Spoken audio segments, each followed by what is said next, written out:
This is metal to plastic conversions for automotive applications from Parker Chomerics. Thank you all for joining us today. And before we begin, we're just going to go over a few little housekeeping details. So please set yourself on listen only mode if you are not already. We will be taking question and answers at the end of this session. So please, if you see that little Q&A button, go ahead and submit your questions, as we're going through. If you have a question, if you think of something, either now or during the webinar or even at the end of the webinar, go ahead and submit that Q&A, that question to that Q&A button, and we will get to it at the end. And then finally, this webinar will be recorded. So if you'd like to view it after the call or you are unable to join today, you will automatically be sent this webinar within about a day or so. So please look out for that.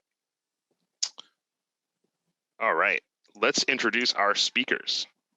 Chris, Peter, are you there? Hi, everybody. My name is Chris Johns. I'm the Automotive Market Sales Specialist and have been with Chomerics for nearly 2 years now. My responsibilities are focused on technical sales for our plastics business unit. Hello, my name is Peter Torak. I'm the Plastics Product Manager at Chomerics. I've been with Parker Chomerics for 16 years. My job is helping new and existing customers implement their product ideas into prototype and production solutions. Awesome, thanks guys. So going over today's agenda, we'll be discussing the key benefits of metal to plastic conversion. We'll talk about the steps that you might want to take in order to evaluate if your application is a good candidate for plastic conversion. We'll talk about like a high level overview or review of the design considerations that are unique to injection plastic molding. And one of the most important things we want to get into here are to talk about some customer case studies, some of the successes that our customers have had in converting metal to plastic, and we want to share those with you. And then finally, at the end, we'll be talking, doing a question and answer. So like I said in the beginning, go ahead, submit those questions during the webinar, and we will get to them at the end. So a little bit on who Parker Chomerics is. We are a division of Parker Hannifin Corporation, and Chomerics is the global leader in the development and application of EMI shielding, thermal interface materials, and engineered plastic solutions, and that's what we're going to be talking about today.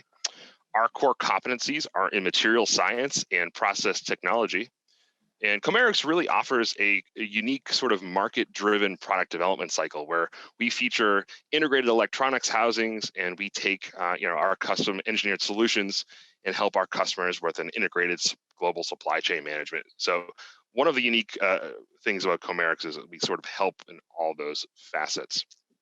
So with that said, Chris, let's take it away. Thanks, Jared.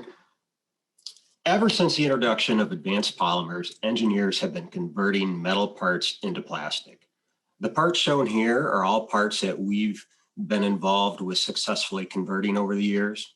Now, okay, a couple of these parts here might be upwards of 20 years old, but that's also kind of the point. You see, at the time, converting these types of parts was a big deal and met with a lot of scrutiny. Nowadays, these types of parts are almost exclusively made from plastic. There's no greater example of how plastic has influenced an industry than the automotive industry. To illustrate, let's think of this in terms of volume or the amount of space something takes up. In the 60s, the average volume of plastic in a car was about 20%, while today's vehicles are about 50%. That's half of the car made of plastic, which, by the way, makes up less than 20% of the weight. And still, we continue to find ways to adapt and find creative ways to implement plastic on vehicles. Yeah, I want to emphasize a subtle but important point here. This webinar, it's really about disruptive technology and how you might want to use it to improve your products and your processes. Let me share a couple of quick examples from early in my career. You might say I had a front row seat and I didn't even see it coming. The first one's from the 1980s. I'm working my first real job as an apprentice at a local tool shop that specialized in metal stamping dies. One day, a new machine showed up. It was a wire electrical discharge machine, or wire EDM. After 30 years of using the same standard tool building technology, this new machine showed up and almost overnight became the main way of designing and building stamping dies. The companies that nailed it were making dies for half the price in half the lead time at record profits. The companies that ignored it were probably going out of business. You might say disruptive tooling technology turned this niche industry upside down. The second example is around 7 years later. I'm now working at an injection molding business. This place used the same wire EDM technology to build low-cost, simple molds for plastic gears, because that method provided an easy way of cutting accurate gear profiles into a metal cavity plate. These light-duty plastic gears were quick to market and could be made for a small fraction of what metal gears cost. These gears took over the copier and printer industry, and soon they were used all over paper drive assemblies. This time, disruptive tooling technology met disruptive material technology, and it changed light-duty drive systems forever. So the point here is not to tell old stories, but to illustrate disruptive technology was and is going on all the time. Sometimes it can change an industry overnight, and when that happens, the early adapters and the creative implementers often get huge rewards, and the ones that ignore it are left in the dust. On the next slide, we're going to identify some key opportunities that have surfaced over the years with the advancement of disruptive metal to plastic technology.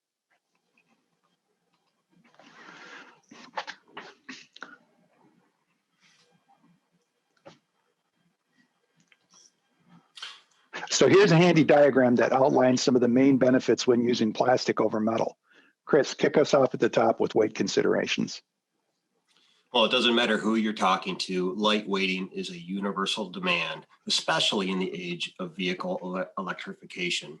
A lot of engineers are turning to plastic to solve this problem. To put it in perspective, converted plastics parts typically weigh half of their aluminum counterparts and 18% of their steel versions.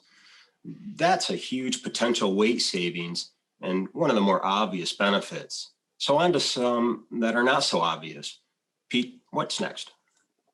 All right, so the next opportunity here is the potential to eliminate hardware. Many plastic housings are now being enclosed without using any fasteners at all. Technologies like laser welding or vibration welding can give you a permanent seal or assembly without screws, rivets, or clips. Sometimes you don't need a great seal, and a simple snap-together design does it all. This can mean a simpler bill of materials and a more efficient build, which leads us to machining advantages. Right. Many of the metal parts out there require secondary machining for things like threaded holes and seal surfaces. Injection molded parts can usually eliminate these steps. The plastic versions can use thread forming screws in place of threaded holes and high polished mold surfaces that can get you a good seal without the added cost of the machining. Now, how can we start to affect part geometry in other ways? So a lot of times there's a hidden benefit to combining multiple parts into one single molded piece. This can happen almost unexpectedly because injection molds are typically a lot more flexible to create complex geometries. It's done with the use of side action features like slides and lifters, collapsible cores, and core pulls that can be added in almost any direction, not just right angles. Mold tooling provides a level of design freedom that's often unparalleled to other types of tooling, which takes us to complex geometry. Yeah, good point. You know, having that kind of design freedom will allow you to mold complex 3D shapes that can't be done in a metal stamping, for example, which has limitations on the forming process. With plastic, it's easy to create features like individual cells or pockets within the part, snap fittings, living hinges, alignment holes. Almost the sky's the limit. Of course, a more complex geometry has more features, which means more dimensions that need to be accurate. So are we compromising tolerance control by using plastic? Surprisingly not. Tolerance control is typically on par with the tightest machine parts and more accurate than die casting and sheet metal parts. Additionally, injection molding process controls can be added and tightly set to minimize part-to-part variation. This is what makes zero defects possible when you're using a highly engineered plastic process with the right process controls. So let's talk about tooling next. The kind of high volume tooling used in these applications can last the entire program life without replacement and certainly last a lot longer than die cast tools, for example. Now, Even if the cost of the mold looks expensive in the beginning, keep in mind that these tools can produce millions of parts over years and years. When you divide the cost of the tool by the total number of parts it can make, you might be surprised to see that that $50,000 mold is only costing a fraction of a penny per piece. By approaching it in this way, the tooling cost becomes much more manageable. Okay, the last thing we want to touch on here is color. And I'm specifically referring to color as a visual aid, not so much color for cosmetics. The classic example is when people used to apply color to a metal handle on a dipstick so that it would stand out, or bright text. Nobody does that anymore. This time they mold the handle in a bright yellow plastic. That just saved a post-assembly coloring operation. Your application might also benefit from having color implementation as a visual aid, like the right-hand parts are in black and the left-hand parts are in a whitish natural color of the same material. So Chris, what's our big takeaway here? Well, I would think about these benefits like this. They could be individual or they could be cumulative. One thing for sure, when these benefits come together in a final product, the end results can lead to reductions in your supply chain, shorter lead times, less parts to manage, less weight, improved part quality, and let's not forget innovation. And last but not least, something we all can relate to, saving money. Now let's talk about how to get started with the evaluation process. So now that we've touched on the main benefits of conversion, it goes without saying that not every project is going to have the same overall benefits. Obviously, some will have greater advantages than others, but there's huge potential here and you're ready to move ahead. This is the time to evaluate, is your candidate a good one? Where would you start and how would you go about doing that? Okay, so here's some things you want to look for. Parts that involve a complex supply chain, especially ones that get a transportation penalty, like you're doing one operation in one place, packing up those parts, and then moving them on to the next operation. You want to look for parts with challenging geometries, multiple subcomponents, or secondary operations that might be eliminated. You also want to have your eyes open for high volume production, because that's something you can easily improve efficiency by just going to a mold with a greater number of cavities. And of course, you always want to be looking for parts in a weight-sensitive application. These are all good indicators that plastic conversion could make sense. It's also a good starting point because it tells you directionally if your part is in fact a decent candidate. Yeah, and keep in mind that even if your project doesn't check all of these boxes, maybe it's only just one or two, don't give up. Those might just be the critical benefits that will deliver phenomenal rewards. So you've now flagged some key opportunities. What's next? Let's continue the evaluation process. First off, make sure you cover the mechanical requirements like strength, impact, and wear, the environmental conditions your part will be exposed to, things like temperature extremes, UV, and chemicals, just to name a few, and any other special needs, for instance, color, flammability, or electrical conductivity resistance.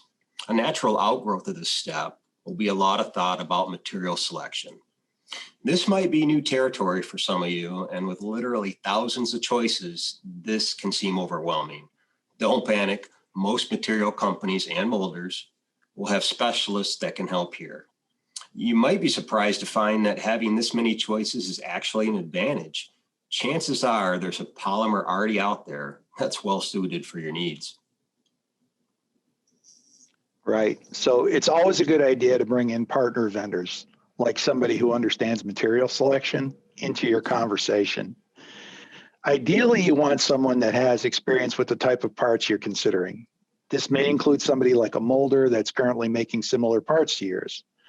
The ultimate goal is to find partners that can identify where changes need to be made that'll greatly benefit the manufacturing process, something referred to as DFM, or design for manufacturability. You always want to start the DFM process as early as possible. This is where you can optimize your design that'll give you the best efficiency and the least amount of defects. If you're using a design for manufacturability process, like a standard process, this is where you would build your house of quality, for instance. This is where you identify which attributes are must have, which ones are nice to have, and which ones are nobody cares. Break down the function of your part and identify which attributes are more or less critical. We've broken down some of the obvious ones here, but of course, some are not so obvious. As you engage suppliers, it's always helpful to have CAD models and drawings available, even if they don't reflect the ultimate version or process. Even the original models are sometimes really helpful because they'll probably save you some time and you're not building a completely new model from scratch. So it all boils down to cost. As you work through this process, you want to consider all the elements you need to get through your project, like tooling and material, program milestones and how they line up with your lead times, any special resources. This could be internal or external. And make sure you consider validation testing and prototypes. You'll need to consider all of these to put a budget together. And without a budget, there's usually no project. A quick word of advice here, try not to rush straight to the cost analysis. By following these steps in this order, the end result will be a more accurate budget that paints the complete picture with less potential for unwanted and costly surprises later on. Finally, we get to the place where you need to really take a deep dive into the plastic part design considerations. All right, this is something that's near and dear to my heart. As we've said previously, material selection is super critical. It provides the foundation for your part. This is where a similar example of a part, just like yours, that's already been converted, can be extremely valuable. So do some research and see what's out there. If you don't have an existing part to work with, that's okay too. Now is a good time to review your critical attributes with a major resin manufacturer if you haven't already. From there, the rest is easy. All right, maybe not so easy, but you've taken the first big step.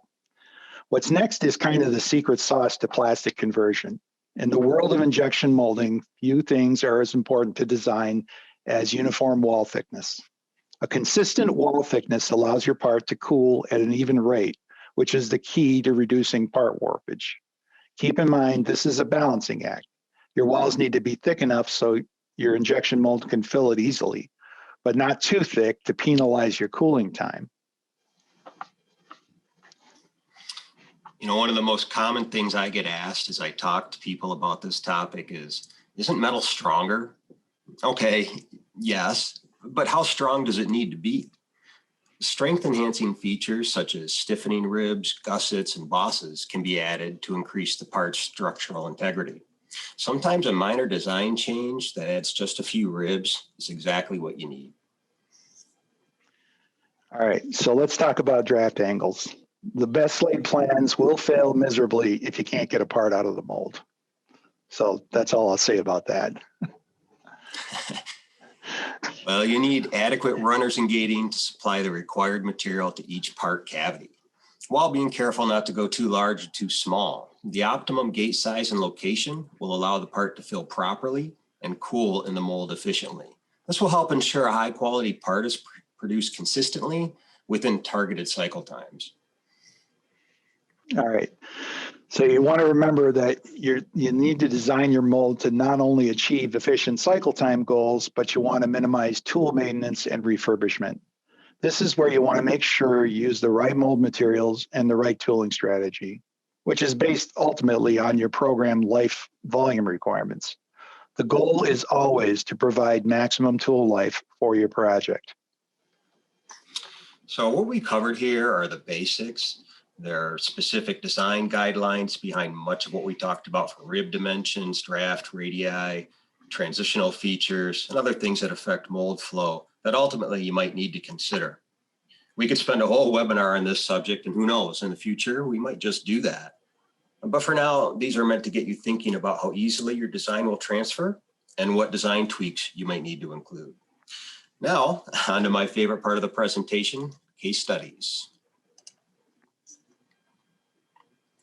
Here we'll go through some examples of parts that are proven to be good candidates for conversions. the benefits realized, and how we helped our customers solve some of their fundamental issues.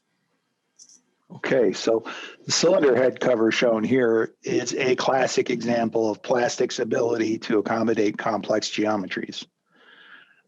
As we followed through the metal to plastic conversion process, we're able to integrate a lot of features.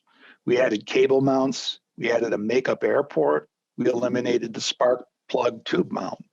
We also incorporated captive screws for ease of assembly during installation at the engine plant, and the OEMs always love that. A surprising extra bonus is that the plastic cover greatly improves the NVH qualities of this engine. Interesting. Pete, can you explain a little bit more about why this helps with noise, vibration, and harmonics?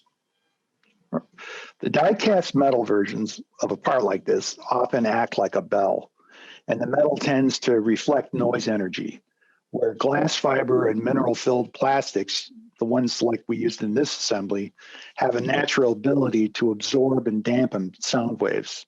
The result is a significant noise reduction with the plastic version. Well, there's no doubt that car makers have put a heavy emphasis on improving sound quality in and around the vehicle. So in this case, the customer realized a hidden benefit that wasn't even on their radar initially, just by using plastic.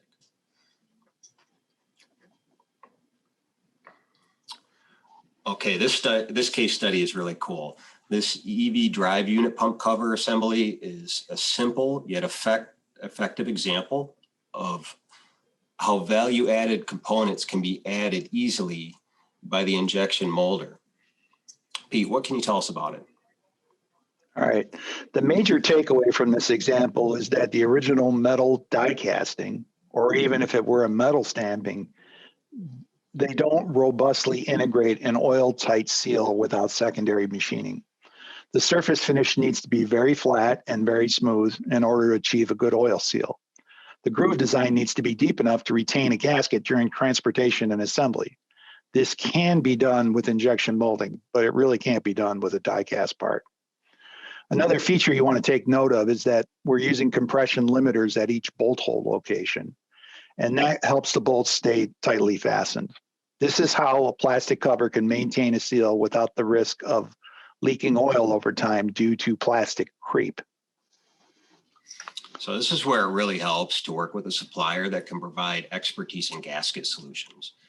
You'll want to make sure that the gasket material and overall design considers everything about the environment and mechanical forces this cover will see throughout its use. Incidentally, all the seals we use, including this one, are produced by our sister division, Parker's O-ring and engineered seals. All right, one last point on this one. This type of molding really needs automation in order to get that many compression limiters loaded in one shot. With the right robotics, you can do this efficiently and quickly and incorporate verification checks that give you the zero defects. I want to note here that this part is not a particularly high volume part by most automotive standards, but it still made sense to convert for all the reasons that we mentioned. Covers in general are almost always a slam dunk for conversion, so keep an eye out for these kind of applications. Now that we've shown you a couple of examples of that, let's show you something a little different. We're starting to see a lot more of these kinds of parts as we become more entrenched in the world of e-mobility, typically called connector fittings or coolant connectors in the case of this case study. These parts are rapidly converting from die cast to plastic. This one happens to be a 90-degree elbow, but they come in a variety of shapes. Pete, take us through the challenges and what we did to help. All right, so first of all, we got to weight savings of over 75% as compared to the die cast version. We also eliminated the machining for the O-ring groove, which remember, you can't do that on a die cast part. And in this work cell, we're able to integrate the O-ring and the compression limiter so that it's a one-stop shop without having any extra steps along the way. You know, we provide that transportation efficiency. And finally, after everything's all said and done, this assembly goes before a vision system, and that guarantees us that every component is present, everything is properly placed, and there's no parts that are that have any damage on them. This is how you can get to a zero defect process and successfully implement it. You know, depending on the part and its application, we could get even more creative by adding a flange gasket perhaps, or a pre-started fastener where that compression limiter is.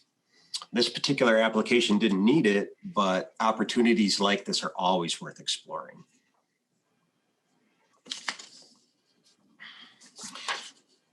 All right, time to wrap up with a few key takeaways. First off, design is always crucial. I've said it before, if the part doesn't work, nothing else matters. Make sure you consider all critical requirements in order of their priority. Look out for opportunities to reduce components and assembly complexity. You know, streamline your bill of material, streamline your supply chain. Simplicity is sophistication. Lightweighting, it's a universal need, especially for anything EV related. Also be looking for opportunities to integrate anything your customer has traditionally assembled later on, like gaskets, fasteners, clips, cable management features, etc. If you take your customer an idea that makes their lives easier, well, trust me when I say that kind of thing will pay back in dividends. Plus, you could get that value add in your part. And always take advantage of manufacturing technologies like vision systems, process monitoring, and mechanical sensors with the end goal of achieving zero defects. All right. So let's get into our question and answer. I've seen some questions start to come in. So if you have questions, please go ahead. This is a great time to submit them in that Q&A box, and we will start to get to them. So Chris, the first question, how can I easily tell what type of plastic my part might be made out of? Yeah, so if you have a part in hand, like you're benchmarking a part, and you don't know what material it's made out of, there's some simple, somewhat crude tests you could do by using heat and water. You know, if you put the part in water and it floats or it sinks, that'll take you down one path. And looking at how the part reacts when it's exposed to a flame, you know, is it burned, does it self-extinguish, what color is the flame, things like that. There are flow charts out there that, you know, you can follow. But these kind of tests are considered rather subjective, and they're only going to get you into the right polymer family. Word of advice here, burning plastic is dangerous. So make sure you take the necessary safety precautions if you decide to do something like this. Yep. And I should say, if you're looking for a more detailed analysis on what the composition is, you'll probably need to send that out for a more detailed laboratory analysis. Good. All right, next question coming in. So how long does a typical sort of metal to plastic design take from material selection and through tool design? Pete or Chris? Yeah, so obviously it depends on how much redesign is necessary. So sometimes you only have to tweak a few features here and there and, you know, add like a couple small details like draft angles, and then you're off and running into your tool build. Ultimately, you want to make sure that you understand all of the lead times involved for how long is it going to take to build a mold. What's the design development time going to take, which is usually not terrible. And then you got to take some consideration for debug and like PPAP qualification. So it's not uncommon. Some things I've seen that were PPAP ready in like 8 to 10 weeks even, and then other things are like take a half a year. So it all depends obviously on the complexity of your part and what's in front of you as far as the tooling. Yep. So kind of that goes into this next question that we have is, you know, who do I talk to if I have some applications that could possibly benefit from a metal to plastic conversion? Where do I get started? Well, you could talk to either of us. Call me. My number's on the screen, my email. Of course, you could always talk to Pete. Pete and I work very closely together on this subject. That would be my suggestion. We'll send, and this deck will be sent out with your contact information as well. So, if you're thinking of, you've got an application where metal to plastic conversion might benefit, Chris and Pete are your sort of first line of communication. Yeah, and keep in mind one quick thing, that what we just showed you is really an outline. It's not an A to Z course in how to do metal to plastic conversion. It's giving you a framework, which is always a great starting point. But, obviously you want to partner up with people who've been through it before, who've worked with parts like the one you're looking at, if possible. Yep. All right, next question. These days, there's a lot of attention to weight saving, but also to the recyclability of materials. So metals are 100% recyclable, while most plastic materials are not. Do we have any comment on that? So the recyclability of plastic materials.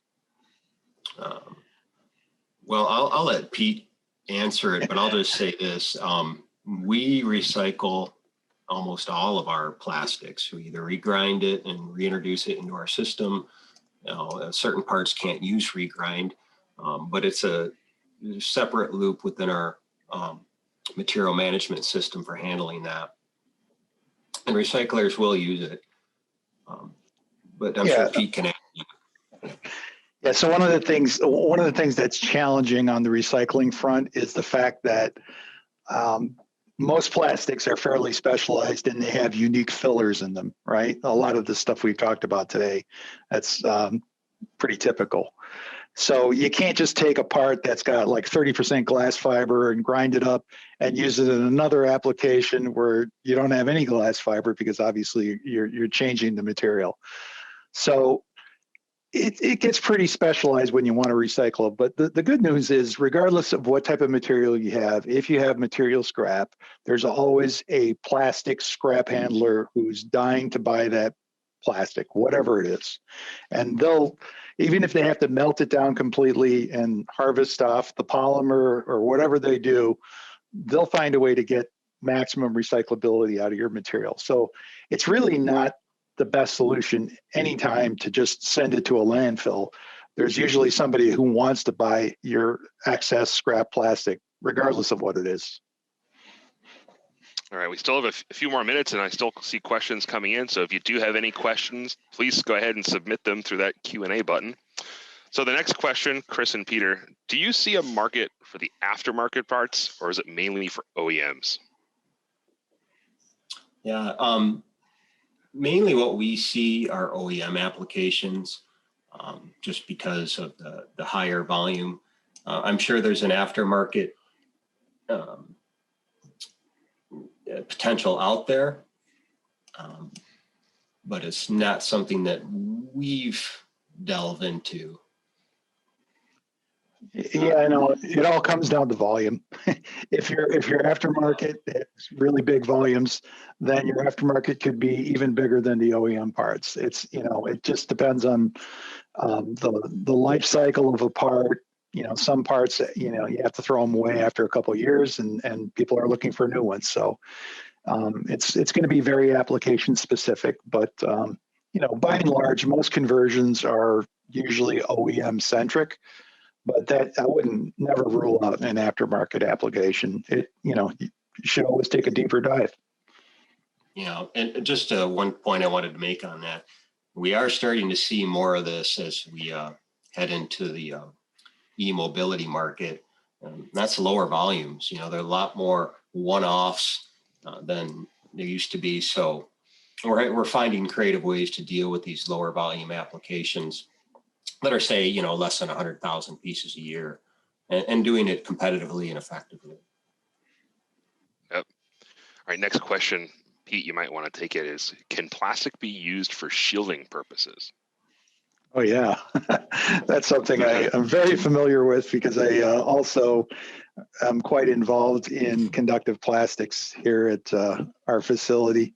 So, yeah, there's special fillers that get added to engineering resins, and that can provide EMI shielding, and surprisingly quite a bit of EMI shielding. So if a metal cover gave you, like, say, 100 dB of attenuation, it's not unusual to see the conductive plastic version of that give you 80 dB. So never quite gets you to the point that you get with metal, but it can get you pretty close.